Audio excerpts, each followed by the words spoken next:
Hello everybody, welcome back to more New World. In this one, we are going to take a look at leveling up your weaponsmithing skill. I'm going to probably say some things that are quite controversial because some people seem to disagree with me on it, but I've been and checked with a lot of my company. We all seem to agree that this is going to be the best way to level up your weaponsmithing skill if you're wanting to gather materials yourself. I'm sure you could speed this up if you went and bought stuff with gold from the auction house, but we're going to go ahead and look at this.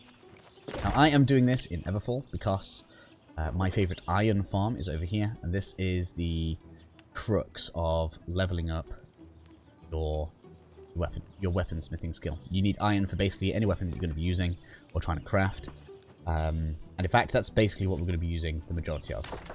So to start with, then you are going to want to come over to the forge, which is denoted by this forge symbol here, the anvil. After you have smelted your iron, I'm going to assume that you guys know how to come over to this, not this, to this, put your iron in here, and then slide this across, make yourself some iron. From there then, once you've got your iron, you are also going to need to have some green wood and some leather. And then you're going to want to come over here, and this is going to bring up our menu of things that we can craft here. So we've got a few things that we can start out with that are all at level 0. Ignore the wooden longsword. You can see down here, this gives you 0 XP, so you don't want to craft this at all if you can help it. Then when we select something like the iron warhammer here, you can see that it has this kind of blacksmithing looking symbol. If you do the spear, it's going to give you engineering XP instead, so avoid the cog symbol. We want this symbol. This is going to give us 204 weaponsmithing experience per iron warhammer that we create.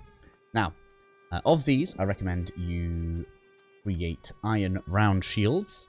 The reason for this is because it weighs the least. This is why I can craft 260 of those and 182 of the iron hatchets, even though they require the exact same amount of resources. And the reason we're going with the iron shield, or I mean, if you want something else, let's say you're using hatchets, maybe you could go for the hatchet. The reason we're using these is because the XP to iron ratio in particular is the thing that I'm targeting here. The iron round shield gives you 17.1 XP per iron, and the bigger ones give you 17. I know it's a small difference, but over time this is probably gonna help you out a fair amount. So just make sure you're doing that. And then obviously, as you level this up, you are going to unlock new things that you can craft. Unfortunately though, because this is going to continue giving you 120 XP all the way up, and I have tested this on my engineering skill, which is over 100, and this still happens with low level stuff on there. The XP gain per item that you're going to use per craft goes really bad. So let's go to here just to show you guys the steel round shield, which would be the natural progression of the iron round shield. It takes 3 iron per steel ingot, so that's 24, which when we divide this 330 by that 24 gives you 13.75 XP per iron, which means you're going to spend way more time gathering iron to level up with the steel round shield than if you just do the iron round shield. Now, of course, if you want to make one of these for yourself, actually, go ahead and do that.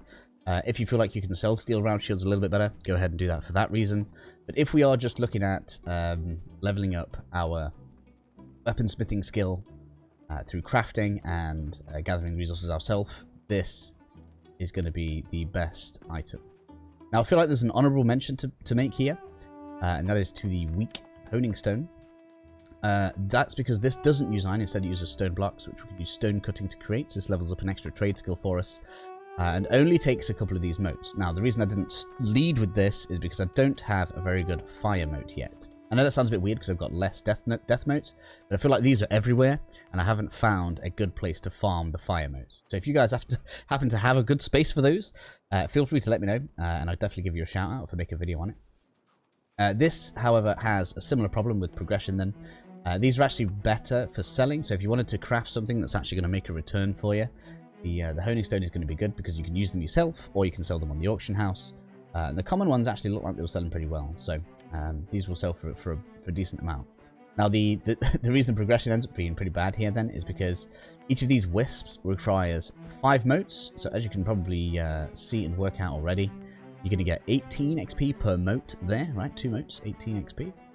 And then when this one then needs 10 motes to 90, you're only going to get 9 XP. So it's half the amount of XP per mote you're going to get. I actually don't like this. I do wish that the higher level crafts gave you more XP per item that you were using rather than less. Because it seems a little bit counterproductive. I get the intent here between continuing to use lower level materials to create the higher ones. It's very nice for newer players. But I feel like crafting some of this higher level stuff should be way more rewarding.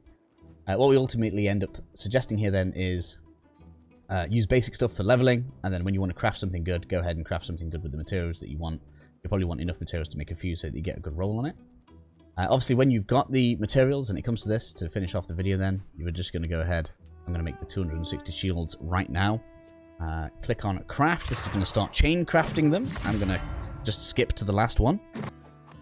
Okay then, so, with us being close towards the end then, I just feel like I should show that if you click on the screen whilst they're crafting, you can speed up the crafting for yourself to save yourself some time. Once you get to the end, you're going to be faced with this. If you're anything like me, you'll probably be well over encumbered. Something interesting. But as you can see, in one go, we're already up to like crafting gear score 215, gained a load of XP. And then when it comes to these, press salvage, you're going to get some iron back, as well as some repair parts, which is actually very, very useful to us later on. Now, if that is a little bit slow for you, it's a little bit slow for me. What you can also do is you can press on salvage, and then press enter. So we can do this actually much quicker. So again, we're going to skip forward a little bit until I've done this to all of these. Okay, cool. So once you've done all that, you can click on continue crafting, and then you'll come back to this screen. I don't have enough wood. And you're making more shields. But I did manage to recover almost 700 of my iron, which is cool. So we can do this all over again. I'm probably going to use it so that we can armor smithing next. Weaponsmithing is at... Oh! Shield did armor smith. Whoops. Okay then, so just to close the video out, I don't understand why. I feel like there's a bit of a glitch here. Everything we just said about the video though still applies to the rapier and the longsword. This for some reason is leveling up my armoring skill. I mean, fine, sure, if that's what you want to do. But we can do the same thing with the rapier. It's fine. I don't know what exactly the problem here is. Maybe that's just supposed to be your first armor smithing stuff. I thought that was down here. There's a weapon. That's really, really strange. So apologies if you guys have followed the shield method up to this point. Hopefully you have just absolutely boosted your armor smithing armor skill like me, because mine was at 0. Yeah, do the rapier instead, at least until kind of this gets fixed or resolved. Either way, guys, if you've watched this far, thank you very much, and I'll see you all in the next video.